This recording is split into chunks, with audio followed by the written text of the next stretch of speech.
Asia cup में आज भिड़ेंगे भारत और पाकिस्तान। रात 8 बजे दुबई के मैदान में महामुकाबला। पहलगाम हमले के बाद पाकिस्तान से मुकाबले पर मचा है सियासी घमासान, तो बीसीसीआई बोली पाकिस्तान से सिर्फ न्यूट्रल वेन्यू पर मैच।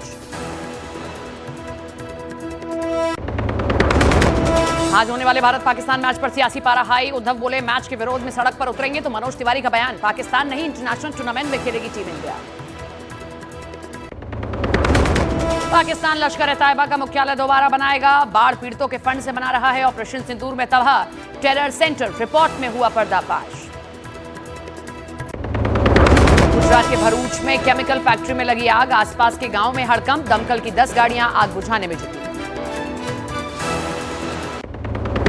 केंद्रीय गृह मंत्री अमित शाह के मिशन 2024 नक्सल मुक्त छत्तीसगढ़ की बड़ी जीत।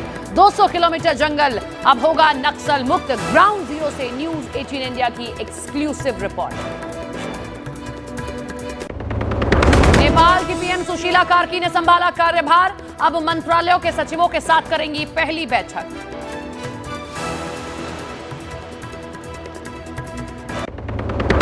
ट्रंप की 100% टैरिफ वाली अपील पर चीन का जवाब। कहा ना हम युद्ध की साजिश रचते हैं और ना उसमें शामिल होते हैं। चीन के विदेश मंत्री बोले युद्ध नहीं है किसी समस्या का हल। कांग्रेस की चुप्पी के बीच तेजस्वी यादव ने एक बार फिर से खुद को बताया मुख्यमंत्री पद का चेहरा। मुजफ्फरपुर की रैली में कहा सभी सीटों पर लड़ेंगे चुनाव। तेजस्वी को देख दीजिएगा वोट। बीजेपी और जेडीयू बोली तेजस्वी का सपना नहीं होगा पूरा।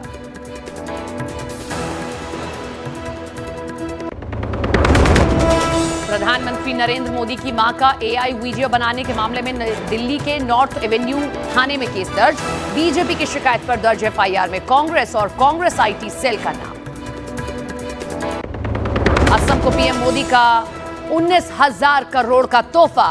बोले मैं शिव भक्त हूं, सारा जहर निगल लेता हूं। साथ ही कहा 140 करोड़ देशवासी ही मेरा रिमोट कंट्रोल है। मुझे कितने ही गालियां दे, मैं तो भगवान शिव का भक्त हूं, सारा जहर निगल देता।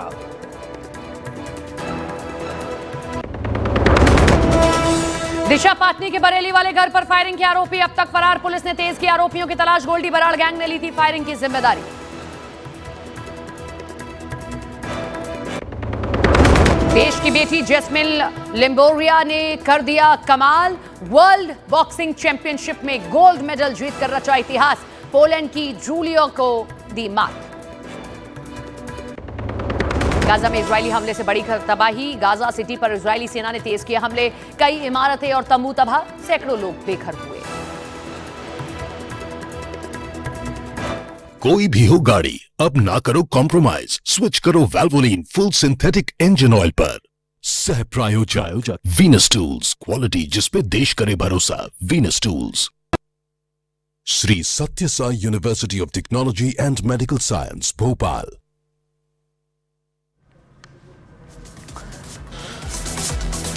पीएम मोदी ने असम को विकास की सौगात दी। दरांग में 18,530 करोड़ रुपए से अधिक की परियोजनाओं का शिलान्यास उद्घाटन किया। असम के दरांग में पीएम मोदी ने घुसपैठ के मुद्दे पर कांग्रेस को घेरा। कांग्रेस सरकार में अवैध कब्जे हुए, कांग्रेस घुसपैठियों की रक्षक है। एशिया कप में आज सामने होंगे भारत और पाकिस्तान की team. Dubai international cricket stadium में रात 8 बजे से खेला जाएगा मैच।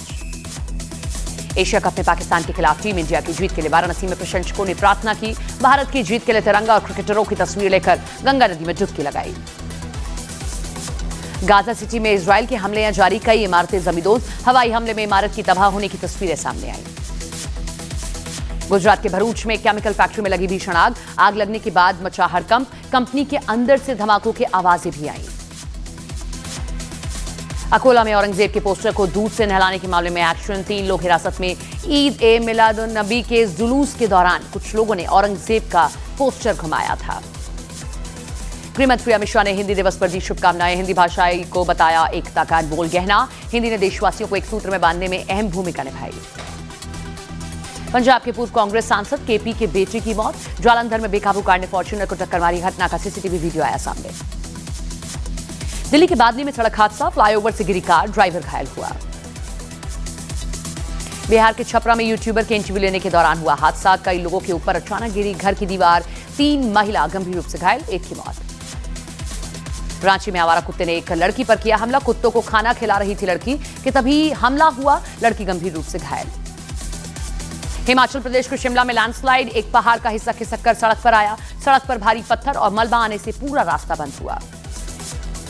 दिल्ली के एक होटल में दोस्तों संग पार्टी के दौरान संदिग्ध हालत में एक शख्स की मौत। पुलिस को मृतक मोहित बेहोशी की हालत में मिला था। परिवार ने जहर देने का आरोप लगाया। पाकिस्तान के खैबर पख्तूनख्वा में सेना और आतंकियों के बीच झड़प में 45 टीटीपी के आतंकी ढेर हुए। 10 से 13 सितंबर तक पाकिस्तान की सेना के 19 सैनिकों की मौत हुई। हरदोई में बीज भंडार पर दबंगों का हमला। 2 भाइयों को लात, घूसों और डंडों से पीटा, दुकानदार घायल। भारत की जैस्मिन लिम्बोरिया ने जीता वर्ल्ड बॉक्सिंग चैंपियनशिप में गोल्ड। खिताबी मैच में पोलैंड की बॉक्सर को दी मात। उत्तरकाशी यमुनोत्री हाईवे खुलने का इंतजार कर रहे हैं श्रद्धालु भक्ति में गानों पर नाचकर समय बिता रहे हैं। लंदन की सड़कों पर जमा हुए 1 लाख से ज्यादा प्रदर्शनकारी, पुलिस के साथ प्रदर्शनकारियों की झड़प। गाजा में इजराइल के ताबड़तोड़ हमले जारी, गाजा छोड़ने पर मजबूर हजारों लोग। लगातार बड़ी बड़ी इमारतों को निशाना बनाकर तबाह कर रही है इजराइल की सेना।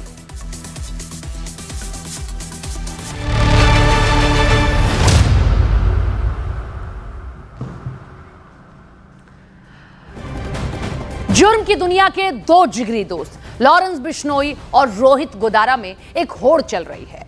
जुर्म की दुनिया में दोनों के नाम से खौफ है, लेकिन अब दोनों में सनातनी डॉन बनने की होड़ चल रही है। ये गैंगस्टर अब अपने अपराध को सनातन रक्षा से जोड़कर दिखा रहे हैं। कभी साथ मिलकर गैंगस्टर दुनिया को हिला देने वाले ये दोनों अब एक दूसरे के खिलाफ सोशल मीडिया पर वारदात के कबूलनामे के जरिए ताकत दिखाने में जुटे हुए हैं। और ये हम आपको कुछ ग्राफिक्स दिखा रहे हैं कि दोनों में जंग हो रही है, कौन बड़ा सनातनी। लॉरेंस गैंग ने 2023 में खालिस्तानी आतंकी हरदीप सिंह निज्जर की हत्या की बात कबूली थी। 2024 में बाबा सिद्दीकी हत्याकांड की भी जिम्मेदारी ली। सोशल मीडिया पर तो लॉरेंस बिश्नोई खुद की इमेज पक्के सनातनी तक की बनाई है। वो नवरात्र के 9 दिनों तक मौन व्रत रखता है, खुद को बजरंग बली का भक्त बताता है। उधर रोहित गोदारा और गोल्डी बराड़ गैंग भी प्रेमानंद महाराज के अपमान पर भड़का हुआ है। गोदारा गैंग ने प्रेमानंद महाराज का मजाक उड़ाने पर चेतावनी दी। दिशा पाटनी के घर पर हुई फायरिंग की जिम्मेदारी लेते हुए रोहित गोदारा ने वायरल पोस्ट में लिखा कि जो हमारे धर्म और संतों के खिलाफ बोलेगा उसके घर पर फायरिंग होगी। सवाल यह है कि आखिर क्यों दोनों गैंग हिंदुत्व का सहारा लेकर अपने नेटवर्क को बढ़ाने और युवाओं को जोड़ने में लगे हुए हैं।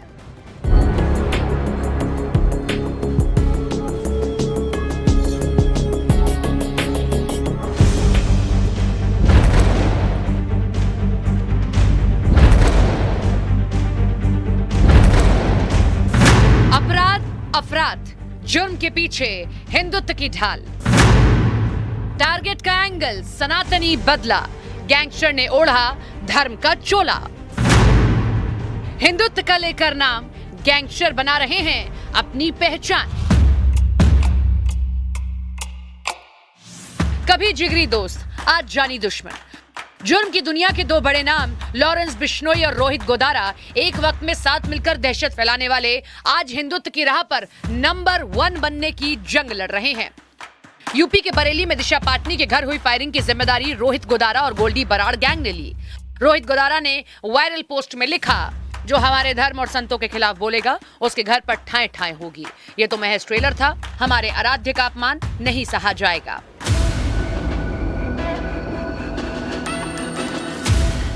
रोहित गोदारा और गोल्डी बराड़ गैंग ने इस वारदात को लॉरेंस गैंग से अलग होने के बाद अंजाम दिया। धर्म, जुर्म और गैंगस्टर के गैंग वॉर की इस कहानी को आगे बढ़ाए उससे पहले आपको फ्लैशबैक में ले चलते हैं। 2022 में राजस्थान में राजू ठेठ की हत्या के बाद रोहित गोदारा सुर्खियों में आया था। इस हत्याकांड के बाद रोहित गोदारा ने लॉरेंस गैंग में अपना कद और ताकत दोनों बढ़ाए। इस हत्याकांड के बाद उसने फेसबुक पोस्ट पर लिखा, आनंदपाल सिंह और बलवीर बानुड़ा की मौत का बदला पूरा हुआ। 2022 में ही सिद्धू मूसेवाला हत्याकांड में गोदारा गैंग का नाम सामने आया। 1 साल बाद 2023 में सुखदेव सिंह गोगा मेडी की हत्या की जिम्मेदारी भी रोहित गोदारा ने ली।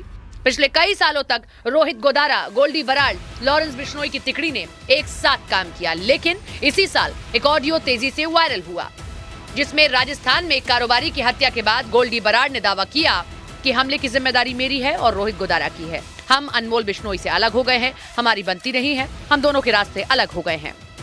लॉरेंस गैंग से रोहित गोदारा और गोल्डी बराड़ के अलग होते ही हर पोस्ट में दोनों इस बात का जिक्र जरूर करने लगे कि ये काम सिर्फ हमारे गैंग का, इससे दूर गैंग का कोई लेना देना नहीं है।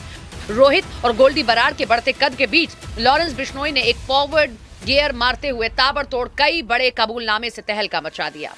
2023 में खालिस्तानी आतंकी हरदीप सिंह निज्जर की हत्या की जिम्मेदारी लॉरेंस गैंग ने ली।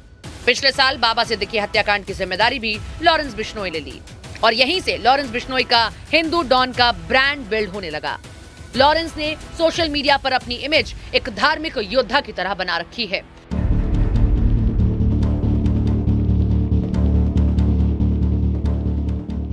नवरात्र में 9 दिन का मौन व्रत, नशे और मांसाहार से दूरी, खुद को लंगोटधारी बताना, बजरंगबली का भक्त होना, ये वो सब बातें हैं जिनका promotion Lawrence Bishnoi social media पर करता है। अब माना जा रहा है कि रोहित और गोल्डी बराड़ गैंग ने लॉरेंस की काट के तौर पर अपराध में धर्म का एंगल घुसा दिया है। हाल की 2 वारदातों में रोहित गोदारा ने यह साबित करने की कोशिश की कि वो भी हिंदुत्व की राह पर है। पहले मनीषा हत्याकांड के बाद गोदारा गोल्डी गैंग के एक वायरल पोस्ट में प्रेमानंद महाराज का मजाक उड़ाने पर चेतावनी दी। इसके बाद अभिनेत्री दिशा पाटनी के घर हुई फायरिंग को भी इसी गैंग ने प्रेमानंद महाराज और हिंदू धर्म के अपमान से जोड़ दिया। प्रेमानंद महाराज के फॉलोअर न सिर्फ देश में बल्कि दुनिया में बढ़े हैं। करोड़ों लोगों की आस्था उन पर है। यही वजह है कि रोहित गोदारा ने अभिनेत्री दिशा पाटनी के घर हुई फायरिंग के बाद वारदात की जिम्मेदारी लेते हुए अपनी पोस्ट की शुरुआत प्रेमानंद महाराज से की। फिलहाल दोनों गैंग अपने अपराध को हिंदू अपमान से जोड़ रहे हैं। सोशल मीडिया पर लॉरेंस और गोल्डी गोदारा गैंग कुछ इसी अंदाज में अपनी फैन फॉलोइंग बना रहे हैं और माना जा रहा है कि वो धार्मिक एंगल देकर युवाओं को अपने गैंग से जोड़ रहे हैं। लॉरेंस और गोदारा गैंग दोनों को पता है कि भारत में हिंदुत्व की राह का ठप्पा उन्हें रॉबिनहुड की इमेज दे सकता है, लेकिन अपराध की दुनिया में ऐसे तरीके काम नहीं आते। अपराधी को या तो मिलती है पुलिस की गोली या सलाखों के पीछे की कठोर जिंदगी।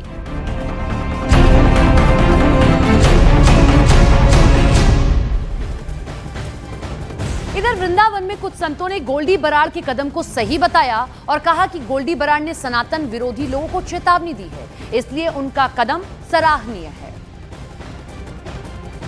सरकार ने अपने आदमियों से जो बरेली में दिशा पाटनी के, खुशबू पाटनी के घर पे गोलीबारी कराई है, तो उसका उद्देश्य किसी का अहित करना नहीं था।